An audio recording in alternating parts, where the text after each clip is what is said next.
How to make multiple bar graph in Excel. Hello everyone, this is Sabrina here to help you today. So without any further ado, let's get right into the video. So as you can see, I have taken here two different datas for the month of January to May. In order to make a bar graph of these, simply select the table. After that, go to Insert. Now, go to Chart, and here you can see we have made a bar graph for profit and expense for the month of January to May.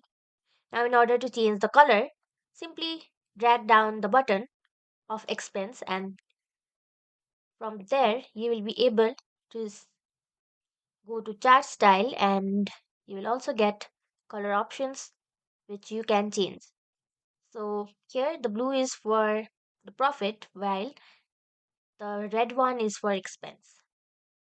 Along x-axis we have our month, and along y-axis we have our profit and expense. So that's